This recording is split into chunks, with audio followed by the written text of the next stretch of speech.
ሶ አሁን የምናየው ሌሰን የሚሆነው ስለ applications of enzymes at industrial level ነው። ሶ ኢንዛይምስ በጣም እንዳየነው የተለያዩ ሮሎች አሏቸው። ሴሉላር ሮል ሊኖራቸው ይችላል፣ ሜታቦሊዝም ውስጥ ላይ ሮል አላቸው። ግን በተለያዩ ሆነ አት ኢንዱስትሪያል ሌቭል ኢንዛይሞች አፕሊኬሽን አላቸው ማለት ነው።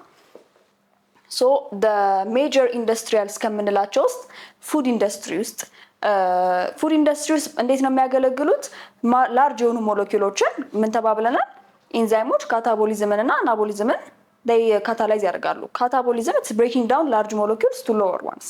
ስለዚህ ስታርቾችን ወደ ሹገር በመቀየር ኢን ደ ፉድ ኢንዱስትሪ ሊያገለግሉን ይችላሉ። ኦር ላይክ ፍሌቨር ለመጨመር፣ ቴክስቸር ለማሳመር እንደዚህ አይነት ነገሮችን ይጨምሩናል ማለት ነው። ሌላ አኒማልስ ኢምፕሩቭድ የሆነ ዳይጀሽን እንዲኖራቸው ያው ቦዲያችን ውስጥ እኛም እንደምናውቀው የተለያዩ ኢንዛይሞች አሉ። ምግብ ከበላን በኋላ ምግባችን የሚፈጨው በኢንዛይሞች ነው። ይሄ ኢትስ ዋን ኦፍ ዘ ሜጀር አፕሊኬሽንስ ኦፍ ኢንዛይምስ ማለት ነው። ሌላ ቴክስታይልስ ወይም ደግሞ የጨርቅ ፋብሪካ ውስጥ የተለያዩ ኢንዛይሞች እነዚህን ጨርቆች ለማምረት ይጠቀማሉ ማለት ነው።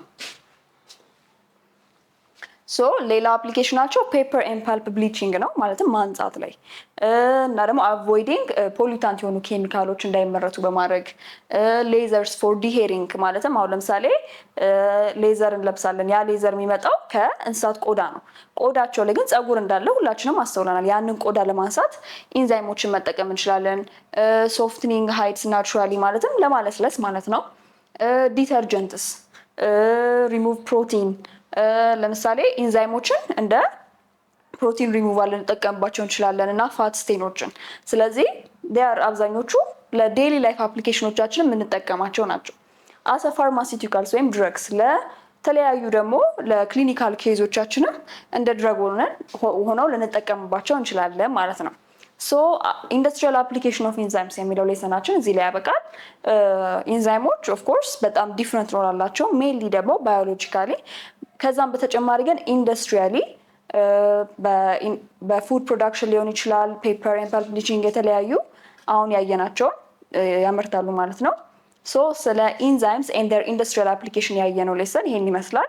ያው ኢንዛይምስ እንደምናውቀው ስፔሲፊካሊ ደግሞ ባዮሎጂካሊ በጣም ብዙ ሮል አላቸው። ኦን ቶፕ ኦፍ ታት ግን ኢንዱስትሪያሊ ፉድ ለማምረት ሊሆን ይችላል፣ መድኃኒቶችን ለማምረት የተለያዩ ጥቅሞች አሏቸው። ይሄን አይተናል። በቀጣይ የምናየው ማልቲንግ ኢን ዘ ኢትዮጵያን ትራዲሽን ነው የምናየው። እስከዛ ድረስ